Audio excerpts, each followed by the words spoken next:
帶大家玩狂戀惡心貓。狂戀惡心貓咧有一個技能就係波動，你要有一隻角色咧係可以令到波動嘅傷害無效嘅。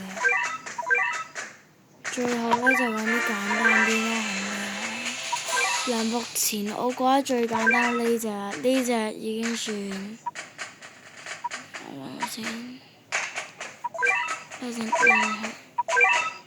呢隻已經算好簡單㗎啦，呢隻好簡單㗎啦已經。先有三個呢隻，我覺得係最簡單㗎啦，最簡單 OK。嗱我哋就將呢隻派上去。我哋呢個亂整嘅呢啲，其實可以唔使。你可以唔使呢一隻，因為已經有足夠炮灰，唔使你一隻超高傷，我再加一隻快速。即係你又加啱啱嗰隻嘅 K 啊，或者呢隻張護媽，之後你就可以自己挑戰佢，之後你贏噶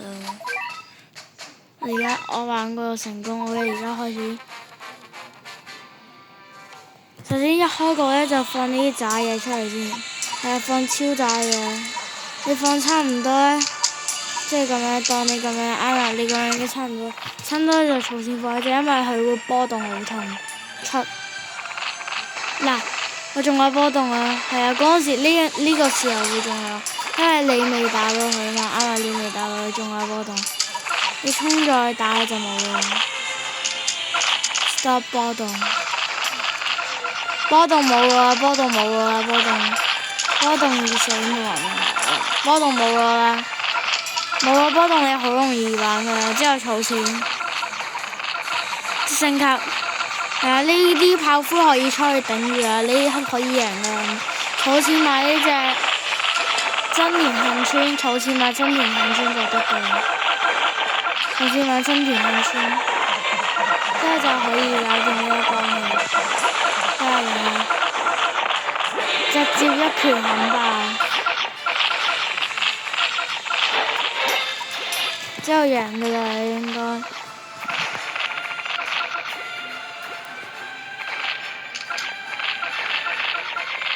之後贏㗎啦，你會啱啊！你一直咁樣打一下啊，有一隻呢啲喺度，你好簡單過啦。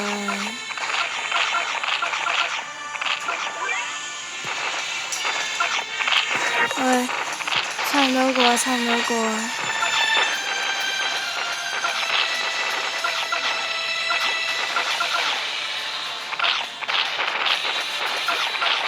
然之後衝埋過去爆一下。